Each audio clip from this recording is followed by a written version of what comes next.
Yeah, I just hope they're handled. I think they are. So it's the 15th of March, 2022? 15th, yeah. What is it, 60 degrees and change? Yeah, it's nice out, isn't it? Oh, so I kayfabed you on this even, but I went out Sunday, my man, and the fishing report is good. Yeah. First fish of the season, a 20-plus inch largemouth, and it was a fat prick. You know those gimmicks, the black gimmick they got up here by the gill and the head? Mm-hmm. His were huge. Really? Yeah. I mean, nice. I thought I had a giant northern on because he took it deep and he actually fought. What'd you use? One of those goofy Z-Mans again. Yeah. Yeah, I was struggling for bluegill. Of course, it's a weird time, but, you know, I dabbled in bluegill and tried all my tricks in about an hour. Bluegill / crappie, Then I caught that bass, and instead of just resting on my laurels, I kept casting my dick off, and then I got another one that was about 4 pounds. Oh, nice. Just to make sure it wasn't a fluke. Then when I revisited the bluegill, I found them down deep, taking it so it was like watching the bobber was like watching an old man's erection. You know, it took time, but that motherfucker would go up, yeah. You know, and then down. And once they realized they were hooked, they were good fights. But in this lake, they're all nice. They're all 3/4 pound, half to 3/4. A small one is a half a pound bluegill. Did you eat them? No, I'm not going to eat anything out of these any lakes or rivers with homes around them. Oh, okay. Because of what I saw last summer. You know, I don't think it's safe or proper. I don't need anything else working against me at my age, you know? Mm-hmm. All right, that's the fishing report. Next thing I want to talk about briefly, and this is our podcast teaser, coming your way via YouTube. Do us a favor, do us a solid and like and subscribe. These kids, I notice you kids are saying use YouTubers. Also something about set the notifications. Notifications. No. You know what that means? Mm-hmm. What? You click the notification button, which everyone at home's doing right now. And then that's what happens. Like then your shit's on, your phone's on, I'll hear ding, ding, ding. You go, oh, look, there's another Rantcast. Exactly. So I don't know. I'm not a big notification. I do have some notifications that I don't know. If I do, it's by accident. Like, subscribe, and hit that notification button. And don't forget, this is a pimp for Patreon. Yes. Patreon, where you'll get the full podcast, commercial free, also a shitload of matches, concept matches, commercial free. Let's pimp here. Pro Wrestling Tees. Again, I have, I don't understand the thinking, and we'll get into that later. I got all this goofy thinking around me. Some of our guys who believe they're a lot further along than they are. And yes, if you look at the guy that's had 3 matches, you are, but you ain't shit in this wrestling industry until you've worked more than once a month. You know, if you've worked twice with 2 names, you're still nothing. You may think you're a legend in your own mind, but you're shit. You know, you're not a wrestler yet. Your best bet is to shut your K-hole, learn, and do what's asked of you. But hey, I'm preaching to the choir. They want their T-shirts and our pro wrestling tees, but then they don't share them. You know what I mean? Yeah. Which doesn't make any sense. And then I have a partner who's always underselling revenue, that's the last thing I fucking need, trying to keep the doors open here like I have for the last 9 years. Complaining and underselling accomplishments, particularly the books.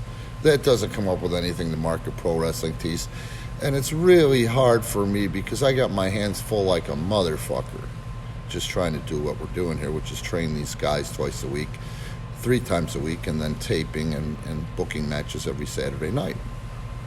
So do me that solid too. Go F around with pro wrestling tees. You probably don't know who these guys are, even though they think you do. But if you do have a favesy on there, their shirts are cool. The designs are cool. But our PPW, or Premier Pro Wrestling, shirts are cool too. Yeah. So that's that with the pimping. Today, I get a call from somebody, and this is what's so sickening.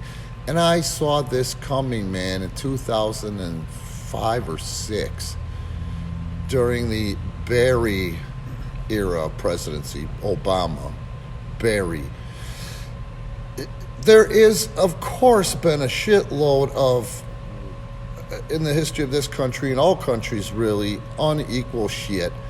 A lot of it is derived from misinterpretations of the Bible, the Quran, or whatever the hell else you might be into. I don't know. Aren't those the two biggies? Yeah. The Bible and the Quran?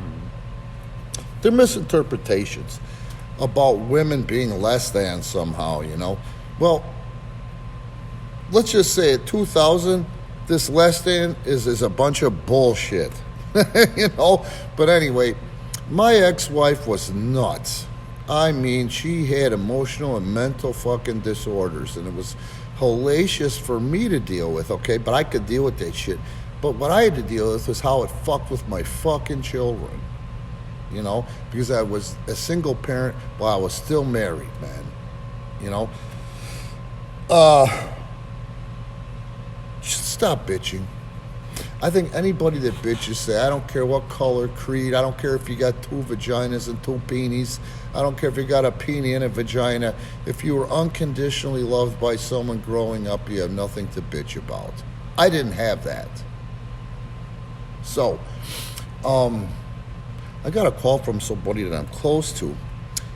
A 13-year-old girl that's a friend of one of his daughters called DCFS on them because he said, we need more testicles in this house. There's too many girls. And DCFS is investigating. Investigating what? The 13-year-old kid who does have problems, mental and emotional problems, DCFS in this area actually took that call seriously.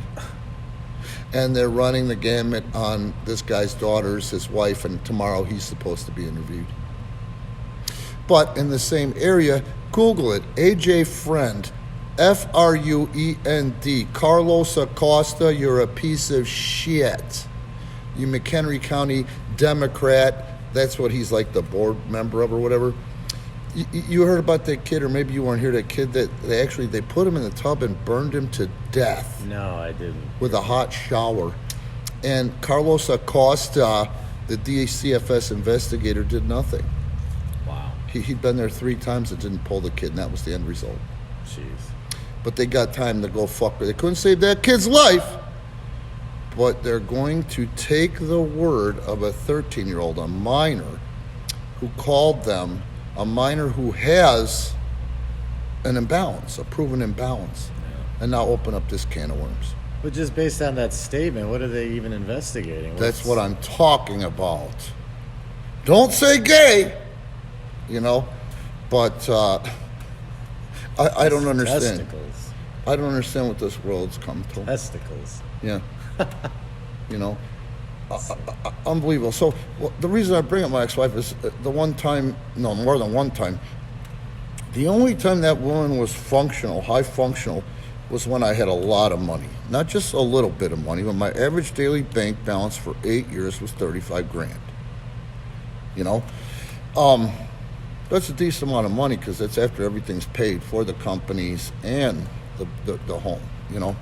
So after that, she went fucking loony, beyond fucking loony. And I didn't know what the hell to do, you know? So I said, you got to go to counseling, or really, you can just get out. You know, you're the one that made the statements about you're going to take the kids and go out of state so you can go fix your shit with your mom and go back to college. Hey, get the fuck out. You're not taking these kids anywhere without a legal battle, you know? So then all of a sudden, when she realized how stupid that actually was and that I was right, she wants to play ball, you know? So I said, I ain't doing shit or staying in this marriage unless you go to more meetings a week, meaning 5 minimum, and you go to therapy. And that's when she functioned best, you know? She's got fucking issues. I can't put my finger on exactly what they are, but that's when she functioned best. Then, you know, during that bullshit, she's like, oh, I got to make money. I want to work and I have to take some control of my powerlessness with income. I'm like, lady, we got our average daily bank balance this year is still $8,900. What are you going to do? I was going to go to work at Hackney's and be a waitress. I'm like, You make $70 a night. You know what I mean? How is that going to help anything? Stay here and handle my books and my website. Help me make some money for us. And why don't you go to school? If you want to do something, go to school. Well, the light bulb flickered, man. She just used me, man, right then and there. So during this school, can I stop going to therapy so I can take another class? I want to get my nursing degree quicker. Manipulates me into that. That turns to shit in a year. Back in counseling and therapy, but we're at a new place. And I walk in, I'm like, what the hell is this? It's something she found, you know. There's a pile of pamphlets on the table, and it says, she's doing this, the therapist is marriage counselor, she calls herself, but the book on the table is, she runs a woman's empowerment group at the same time. And I was like, this doesn't feel right. You know what I mean? So we walk in and do whatever, and then all of a sudden, I'm like, well, you know, our youngest is here. I don't really want to delve into that because the youngest, Gianna, was probably 2 or 3 or something, right? She don't really know what's going on, but, you know, she's still, that's a, what do you call it, that age?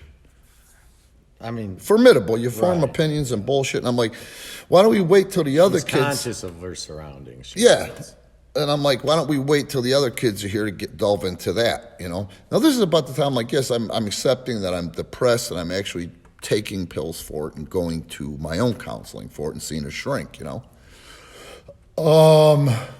And the woman kept pushing me anyway, you know, and I go, she goes, what's your issue? Tell me your issue. I'm like, I really don't want to talk about it. So there I go, what's my issue? My issue is this. I feel like I'm standing on my own dick and I can't move forward. That's the issue. But I'm working it out on my own therapy. Next time we go in there with the same woman, with the Woman's Way and the Woman's Empowerment Group, pamphlets and empowerment group, right? She's sitting there and not saying anything, fucking looking at me with this stupid ass Nancy Pelosi look, you know? And after a few minutes, I go, look, I'm really fucking uncomfortable. I've been sober this long. I've been in therapy off and on since I was a teen. Don't play fucking games. What's wrong? What's your problem? We need to talk about what you said last time we were here. Okay. Why didn't you say that? Why you been staring at me for 5 minutes with her in the room? You know? I go, what did I say? I don't remember what I said. Yes, you do. I don't remember what I said. I don't remember any problems or issues. Do you have us mixed up with another couple? This is the second time we've seen you. She goes, in front of your youngest child, you brought up your penis. I go, I brought up my penis? I didn't bring up my penis. She goes, you said you were standing on your, and I can't even say it. You were standing on your own penis. I go, oh my fucking God. Are you out of your mind, lady? Are you out of your fucking mind? You know? Yeah. I'm not even sending you a check. Good fucking bye. I saw it coming. You see what I'm saying? Mm-hmm. So, wow. I am fucking blown away at the times how everybody's a victim. Yeah. Who's had everything handed to them.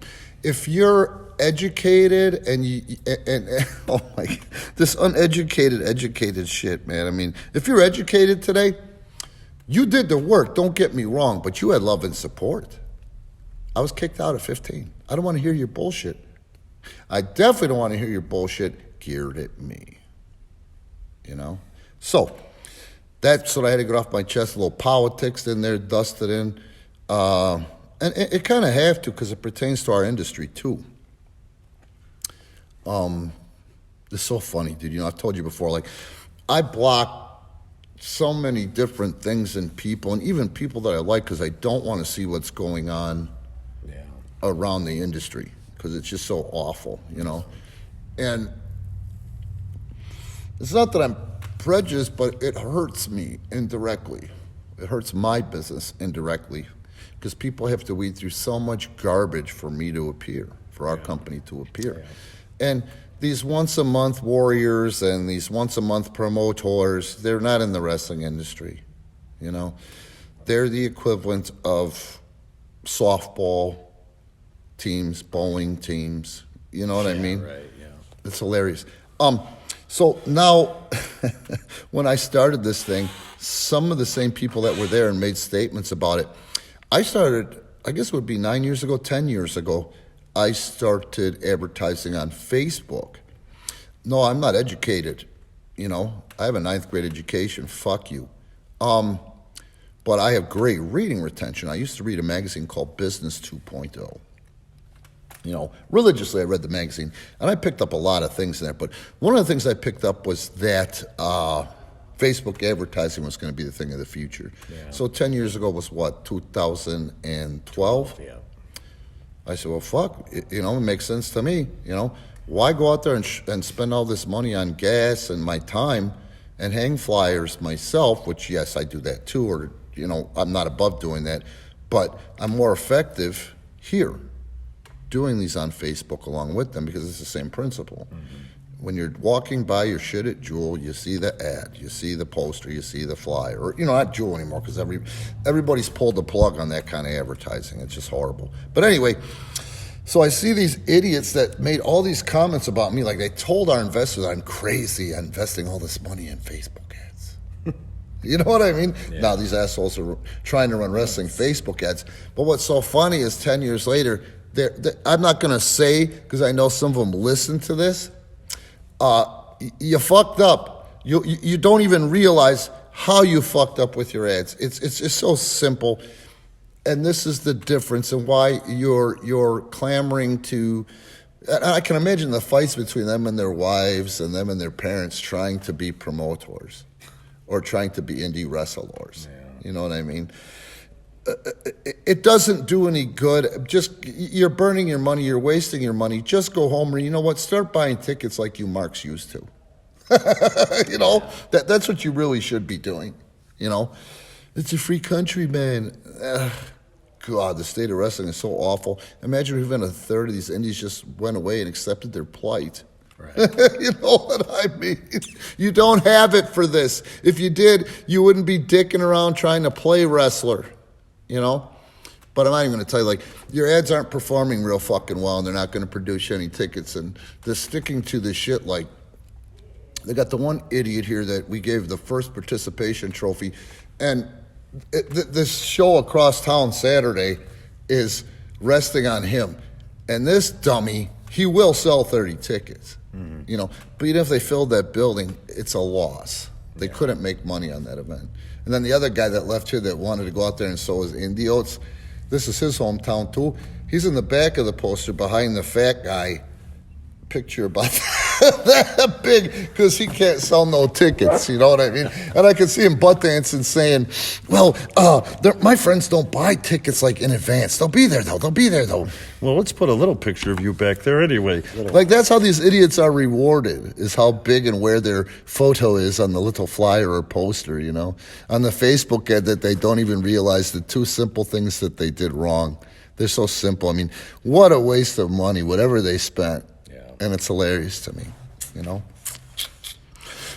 So let's take a few minutes and talk about where the F we're at. Where are we at now with this heavyweight tournament? Well, we just had... number one contenders tournament. Yes, we just had the first round. Well, part of the first round this last Saturday. Yes. An All-Japan Battle Royal to determine the seeding of the tournament. What's an All-Japan Battle Royal, Casey? What's your perception? Well, instead of over the top, you have to pin said man, whoever it is. And that's how you're eliminated. So it's a pinfall elimination opposed to an over the top. What a great fucking idea, and it's amazing to me, and this is the kind of stuff I'm talking about, that WWE hasn't done it. I would not be surprised if it wasn't John Laurinaitis, who, people don't even know this, that he was such an integral part of All Japan when they were a force to be reckoned with in number one or number two, or battling for number one and number two in Japan, drawing more than here, It was incepted because Baba had to win battle royals and he couldn't go over the top. But what a great, exciting concept, Yeah. And we'll take something like that and we'll run with it and make it ours, where it's actually special. So it's really a sight to behold. All right, now where are we with the first round matches? Well, in the first round this last Saturday night, we had, let's see here, Jose Acosta defeated Charlie Hustle. Tremendous match. Yeah, really good match. No bullshit. That was a good match. Also, Brandon Campbell advances. He was victorious over Tim Castle. Another solid match. Another solid match. Marcus Assign Smith, I think for the first time in his life, has advanced into the second round. He defeated one half of the tag team champions, Venturas. So Dude, kudos to let's Marcus. just talk about him for a second, too, on top of the kudos. That motherfucker's funny. Yeah. You know? What he has is he has this certain air about him that even the smart marks won't cheer him. The internet fans don't even cheer him, so I love that about him. That's a gift. Yeah, no, he's a true heel. Yeah. Also, Not Bad Chad advances. He defeated Jay Leon in the first round. Good match. And Decent match. You know, Jay Leon has got talent. Yeah. He's got heart. I don't think his head is I think his head is starting to go in the wrong direction. And I want to cut that off at the pass before it even starts and it becomes a problem. And this is what I'm talking about, this indified bullshit. Not saying anything bad about the kid that he is indified. But I'll tell you right now, the number one ingredient is fire. Fire. You know, here, and this is where it's been misconstrued by other people, particularly that fat bag of milk that wants to be the torchbearer for the gay community in pro wrestling, the LGBTQ. When we train someone here, part of said training, after you learn how to take bumps and do moves properly and correctly and as safely as possible, is book you in front of a crowd, because that's a whole nother level of learning.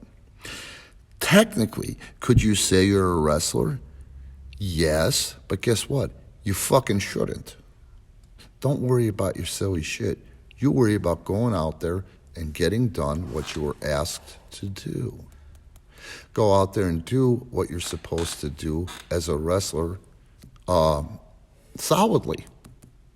Yes, you worry about the little things. Just because you had a couple of matches, because we fast-tracked you, doesn't mean you can go out there and call yourself a wrestler. And the issue of ring music came up. Well, let me tell you something about ring music, boys. That's not on me, you know. That's been people involved here that are too fucking nice that know how to upload that shit to the computer that's in the building. Your ring music doesn't fucking matter. Your ring music is not going to get you over. You know? It's not going to even help get you over, and will never go on YouTube, because then we put it up on YouTube with your entrance music, your ring music. They flag us and take the shit down anyway. So please, enough with this.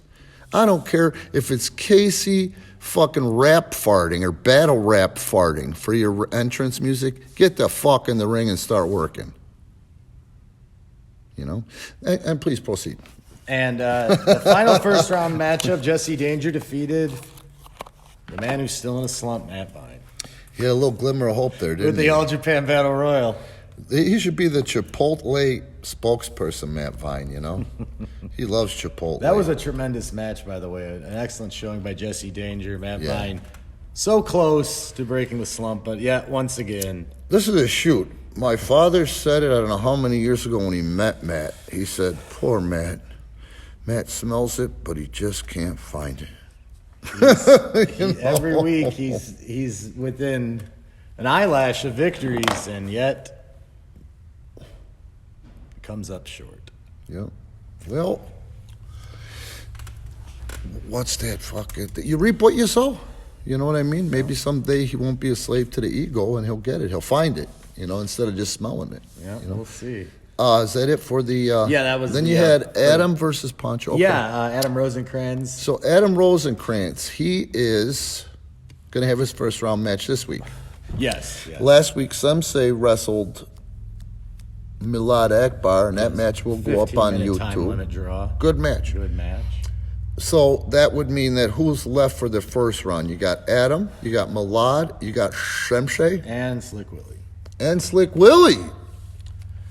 Well, So this Saturday night, we will be doing more first-round matchups, also second-round matchups. Well, but forget that right now. Before we go into this Saturday night, Milad Akbar is hurt. His ankle is fucked the fuck up. You know? Actually, I give him a lot of credit for showing up last week because that ankle had deep tissue bruising, man. Yeah. So here's the difference between us and some of this other shit. And even sometimes Vince, because you've seen it. I just could tell by the man's voice, by his responses, his replies, give him the fucking week off. You know, before something happens that has to be repaired surgically or maybe end the fucking career. Mm-hmm. You know, he's not going to be in it. You know, now if Jesus puts his finger on the ankle, which that's what it's almost going to take to get that son of a bitch back, he won't be out of the tournament yet, because depending upon his health, if he shows up and he's able to perform, not this Saturday, but the Saturday after, he'll have to do his first 2 rounds that night to catch up. Yeah. You know? But anyway, I just wanted to put that out there. We're going to have to change the card because of that, and that's what you do when you're responsible. You look out for these guys. Mm-hmm. Now, so, you know, keep checking back. We have those matches posted on Facebook with the changes by Thursday. So for what you can expect this Saturday night. The other thing is, I'm going to go ahead and take this, and we'll use this as a lead into what I want to talk about. One of the things I want to talk about is, you know, Taz. This fucking guy. Was he working when you were there? No, he was commentating. He was commentating? Mm-hmm. He didn't work at all? Nope. Did you interact with him? Yeah, I mean, a little bit. Just small talk. Yeah, I mean, just like a coworker. Yeah. No bond. No. When ECW... He was only around for television and... Yeah, well, that's a long fucking day. Yeah. But anyway, when Paul Heyman started ECW, I'm not bullshitting you. The rest of the industry said, it's a fucking rib, and it's believed that this is Paul E's way of getting the industry back for what it did to him. First of all, the business did nothing to him. He got opportunity, and he couldn't run with the ball. Look at his old stuff. I kept watching it. Even I've rewatched some of that stuff, and I just don't get it. You know, when I watch Paul E. Dangerously or something for WCW. I don't know how he ended up there, and I don't know how he ended up staying so long because he wasn't that fucking good, and he didn't have any fucking heat. It was clowny shit. So that was the gimmick, is that this stuff is such horseshit that it lifted the curtain, you know? And let's talk about, and I was talking about irresponsible promoters earlier, you know. He encouraged those guys to go out there and beat the fuck out of themselves and beat the fuck out of other people. It didn't matter if you were trained, where you came from, who vouched for you. It was all shock jock bullshit. It was all just shock jock, hurt a motherfucker bullshit, you know. There were some guys there that could work, and that's how he tried to give himself the rub, is by bringing in guys that that were somewhere, like, you know, fucking, didn't he bring in Malenko and Guerrero and, you know, that kind of shit. But if you watch their matches, if they didn't work Sandman and do that stupid shit, and they didn't let Taz drop them on their fucking heads. So what I want to get at is this. Big E got hurt. He got fucked up. Did you see it? Yeah, I saw it. So this is what I'm getting at. Somebody that Taz doesn't even know on social media said something, and it got to him because he went out and he weighed in as an expert on suplexes. Uh-huh. And he tried to put the heat on the other guy giving the suplex or something, you know? Well, I'll tell you right now, I watched the fucking thing, and the bottom line is they never should have done that on the floor with a guy that size. Yeah. Big E pumped the brakes in midair, Yeah. and he got hurt. That's why. It's nobody's fault, but it never should have been done. Yeah. Some agent should have stepped in and said, nah, don't need to take a risk like that with a talent like you, Big E. You're in the top 10. Right. You know what I mean? Point is, just some internet fan made a comment, got to Taz. Mm-hmm. It got to him. Somebody he doesn't even know. You know? So my point is, now he's struggling to defend himself, because the fact of the matter is, I was there, in and out, in the industry still. Yes, They took all this money to hype up Taz before they realized his actual height, before they realized that he was in fact fucking dangerous. Now he was trained by, not Savoldi, that guy that used to do stuff for Vince Sr. He trained at Dudley's. God damn it. Johnny Rods. Johnny Rods. Yeah. Now, Johnny Rods trained the Dudleys and Taz. They're fucking dangerous. They were all fucking dangerous when they got the Vinces. Yeah. Bottom line. And that's what I'm talking about. If they're running those ECW shows, great, you know. But bottom line is when ECW closed down, they said at that point that Tommy Laughlin and all these guys were about half trained. And they didn't think Tommy Dreamer, Tommy Laughlin was ever going to be able to wrestle again before or right when the ECW closed down, before he was going to work for Vince because he was so banged up from that bullshit, you know. So we're going to talk about ECW on the podcast. I'm going to talk about a couple other things, but I want to talk about that Taz bullshit. And I just want to say this before we get into it. If you're oversensitive about something, there's got to be a degree of truth to it. Sure, yeah. You know, and you guys can ask a shrink, a therapist, or any psychological or sociological doctor about that one. Yeah, I just hope they're handled. I think they are. So it's the 15th of March, 2022? 15th, yeah. What is it, 60 degrees and change? Yeah, it's nice out, isn't it?